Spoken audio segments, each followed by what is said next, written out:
അതിനൊന്നും മഹത്വം ഇല്ലെന്നല്ല പറഞ്ഞത്. അപ്പൊ എല്ലാ നാടുകളും ഒരുപോലെയല്ല, എല്ലാ സ്ഥലങ്ങളും ഒരുപോലെയല്ല. മഹാരഥന്മാര് താമസിച്ച സ്ഥലം, അവര് ഇരുന്ന സ്ഥലം, അതിന് വലിയ ബഹുമാനം അല്ലാഹു നൽകിയിട്ടുണ്ട്. ഈ മാസത്തിലല്ലേ സയ്യിദുനാ റസൂലുള്ളാഹി സ്വല്ലല്ലാഹു അലൈഹി വസല്ലം ഇസ്റാ നടത്തിയത്. ഇസ്റാഇന് വേണ്ടി മക്കയിൽ നിന്ന് വാഹനത്തിൽ തങ്ങൾ പുറപ്പെടുമ്പോ കുറച്ചങ്ങ് വാഹനം നീങ്ങിയപ്പോ ബഹുമാനപ്പെട്ട ജിബ്രീൽ അലൈഹിസ്സലാം തങ്ങളോട് പറഞ്ഞില്ലേ, ഇൻസിൽ, ഒന്നിറങ്ങണം നബിയേ, ഫസല്ലി ഹാഹുനാ റകഅതൈൻ, ഇവിടെ ഇറങ്ങിയിട്ട് ഒരു 2 റക്അത്ത് നിസ്കരിക്കണം. ആദ്യം നിസ്കരിച്ച് വാഹനത്തിലേക്ക് കയറുമ്പോ തങ്ങൾ ചോദിച്ചു, ഇതേതാണ് നാട്? ആ സമയത്ത് ജിബ്രീൽ അലൈഹിസ്സലാം പറഞ്ഞു, ഹാദിഹി ത്വയ്ബ, ഇത് ത്വയ്ബയാണ്, ത്വബയാണ്, മദീനയാണ്. അങ്ങേക്ക് ഹിജ്റ വന്ന് താമസിക്കാനുള്ള ഇടമാണിത്. തങ്ങളപ്പോൾ മദീനയിൽ എത്തിയിട്ടില്ല. മദീനയിൽ എത്തുന്നതിന്റെ മുമ്പ് തന്നെ ഒന്ന് നിസ്കരിച്ച് ആ നാടിനെ തങ്ങളൊന്ന് അലങ്കരിക്കുകയാണ്. ആ വിശുദ്ധമായ മദീനയിലാണ് നബി സല്ലല്ലാഹു അലൈഹി വസല്ലം ഇസ്റാഇന് പോകുമ്പോ ആദ്യം ഇറങ്ങി ഒന്ന് നിസ്കാരം നടത്തിയത്. കുറച്ചുകൂടി വാഹനം മുന്നോട്ട് നീങ്ങിയപ്പോ വീണ്ടും നിർദ്ദേശം വരുന്നു, ഇൻസിൽ ഹാഹുനാ ഫസല്ലി റകഅതൈൻ, ഇറങ്ങിയിട്ട് 2 റക്അത്ത് നിസ്കരിക്കണം നബിയേ. നിസ്കാരം കഴിഞ്ഞപ്പോ ചോദിച്ചു, ഇതെവിടെയാണ് പ്രദേശം? ഞാൻ നിസ്കരിച്ചത് എവിടെയാണ്? ജിബ്രീൽ അലൈഹിസ്സലാം മറുപടി കൊടുക്കുന്നു, തങ്ങൾ ഈ നിസ്കരിച്ചത് മദിയൻ എന്ന പ്രദേശത്താണ്. എന്താണ് ഈ പ്രദേശത്തിനുള്ള ബഹുമാനം? നബിമാരിൽ വലിയ കാരണവരായിരുന്ന ബഹുമാനപ്പെട്ട ശുഐബ് നബി അലൈഹിസ്സലാം, അവരുടെ പാദസ്പർശം കൊണ്ട് അനുഗ്രഹീതമായ മണ്ണാണ്. അവര് കിടക്കുന്നത് മദിയനിലാണ്. അവരുടെ മഖ്ബറ കൊണ്ടും അവരുടെ കാൽപാദം കൊണ്ടും അവരുടെ ദഅവത്ത് കൊണ്ടും അനുഗ്രഹീതമായ നാടിന് വലിയ ബറക്കത്തുണ്ട്. ഇറങ്ങി 2 റക്അത്ത് നിസ്കരിക്കുന്നു. പിന്നെയും വാഹനം മുന്നോട്ട് പോകുമ്പോ മൂന്നാമതായി പറയുന്നു, ഇൻസിൽ ഫസല്ലി റകഅതൈൻ, ഇറങ്ങിയിട്ട് 2 റക്അത്ത് നിസ്കരിക്കണം നബിയേ. മസ്ജിദുൽ അഖ്സയിൽ എത്തുന്നതിന്റെ മുമ്പ് യാത്രക്കിടയിൽ ബറക്കത്തുള്ള സ്ഥലങ്ങളിൽ ഇറങ്ങി ബറക്കത്തെടുക്കണം. ഗൾഫിലേക്ക് പോകുന്ന സഹോദരങ്ങളോട്, ദീർഘദൂര യാത്ര നടത്തുന്നവരോട് യാത്രക്കിടയിൽ വലിയ വലിയ മസാറുകൾ കാണുമ്പോൾ ഒന്ന് സലാം പറയാൻ മറന്നുകൂടാ.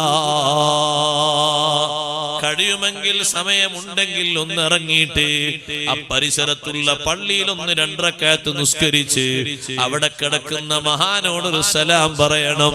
അത് വലിയൊരു പുണ്യകർമ്മമാണ്. ഡയറക്റ്റായി മക്കയിൽ നിന്ന് ബൈത്തുൽ മഖ്ദിസിലേക്ക് പോകാൻ ബുറാഖിന് വഴിയറിയാത്തത് കൊണ്ടല്ല, ജിബ്രീൽ അലൈഹിസ്സലാമിന് വഴി കാണിക്കാൻ കഴിയാത്തത് കൊണ്ടല്ല.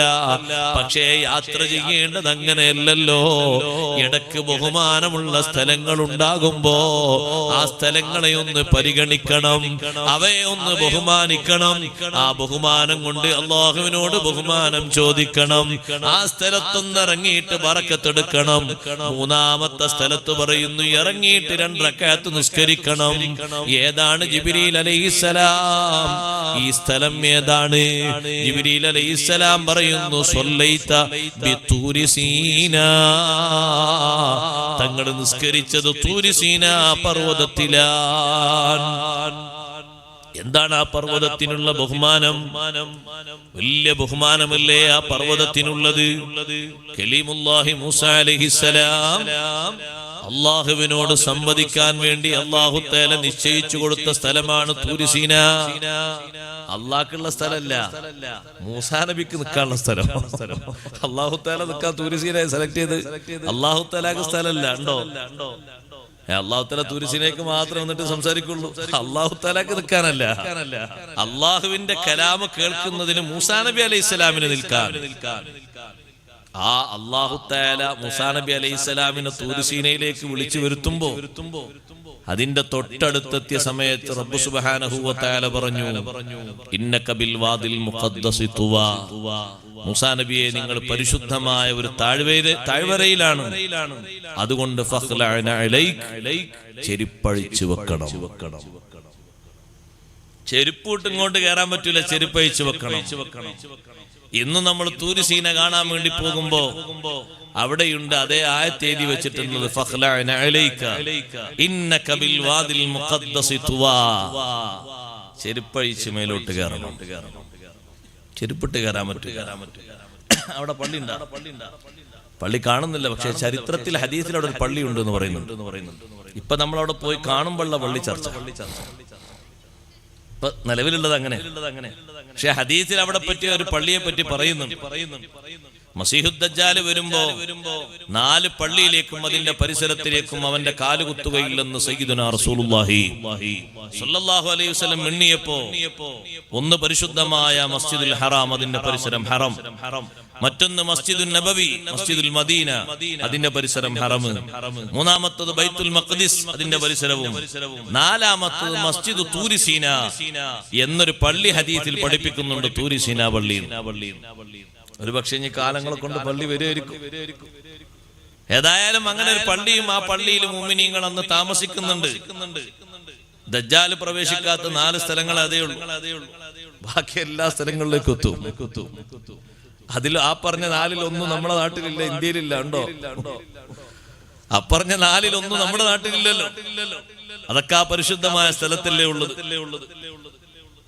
എന്താ ദജ്ജാലിന് അങ്ങോട്ട് മാത്രം പ്രവേശനത്തിനൊരു വിലക്കേർപ്പെടുത്തപ്പെട്ടത്? അല്ലാഹു തആല അവിടെ മലക്കുകളെ കൊണ്ട് പ്രത്യേക കാവൽ നൽകിയിരിക്കുകയാണ്. മദീനയിലേക്ക് കടക്കാൻ വേണ്ടി, ബൈത്തുൽ മഖ്ദിസിലേക്ക് കടക്കാൻ വേണ്ടി ഒരു പഴുതൊക്കെ അവൻ ഇങ്ങനെ നോക്കും. പക്ഷേ ചുറ്റും നിൽക്കുന്നത് മലക്കുകളാണ്. വലിയ സംഖ്യ മലക്കുകൾ, സൈന്യം മലക്കുകൾ ചുറ്റും നിന്ന് കാവൽ നൽകുന്നു. ഒരൊറ്റ പഴുത് വിടാതെയാണ് അവർ സൊഫായി നിൽക്കുന്നത്. അതുകൊണ്ട് കയറാൻ പറ്റൂല, ഒരു വഴിയും കാണൂല. അങ്ങനെ അവസാനം നട്ടം തിരിയുന്ന സമയത്താണ് ബഹുമാനപ്പെട്ട റൂഹുല്ലാഹി ഈസാ അലൈഹിസ്സലാം അവനെ വകവരുത്തുന്നത്. ഇരിക്കട്ടെ സഹോദരങ്ങളെ, അപ്പൊ തൂരി സീന പർവ്വതം വലിയ ബഹുമാനമുള്ള പർവ്വതമാണ്. ബഹുമാനപ്പെട്ട കലീമുല്ലാഹി മൂസാ അലൈഹിസ്സലാം അള്ളാഹുവിനോട് സംസാരിച്ചില്ലേ അവിടെ വെച്ച്?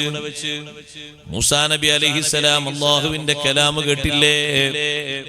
അള്ളാഹുവുമായി മുനാജാത്ത് നടത്തിയില്ലേ? റബ്ബ് സുബ്ഹാനഹു വ തആല തൗറാത്ത് നൽകിയില്ലേ? അവിടുന്ന് ഇറങ്ങിയിട്ട് 2 റക്അത്ത് നിസ്കരിക്കൂ നബിയേ. ഇന്ന് സഹോദരങ്ങളെ, തൂരി സീനാ പർവ്വതത്തിന്റെ മുകളിൽ നബി സല്ലല്ലാഹു അലൈഹി വസല്ലം തങ്ങൾ ഇസ്രാ നടത്തുന്ന സമയത്ത് തൂരി സീനാ പർവ്വതത്തിന്റെ മുകളിൽ എന്താണുള്ളത്?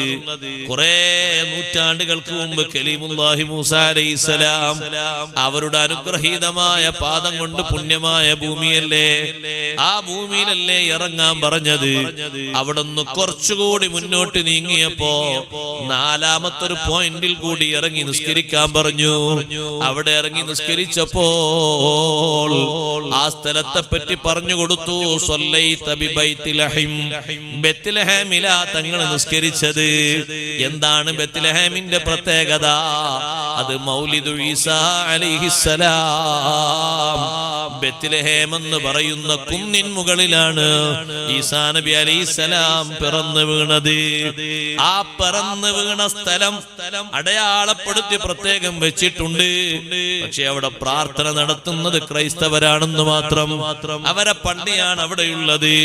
ആ സ്ഥലം അടയാളപ്പെടുത്തിയത് ഇന്നും പോയി നോക്കുന്ന ആളുകൾക്ക് കാണാം. ഈസാ നബി അലൈഹിസ്സലാം ജനിച്ച സ്ഥലമാണെന്ന് അവർ നമുക്ക് കാണിച്ചു തരും. പ്രത്യേകം അടയാളപ്പെടുത്തി വെച്ചിട്ടുണ്ട്.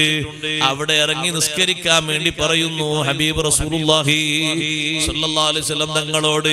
ഈ 4 സ്ഥലത്തും നിസ്കരിച്ചിട്ടാണ് ബൈത്തുൽ മഖ്ദിസിൽ പോയി ലാൻഡ് ചെയ്യുന്നത്. എന്താ നമുക്ക് പഠിക്കാനുള്ള പാഠം?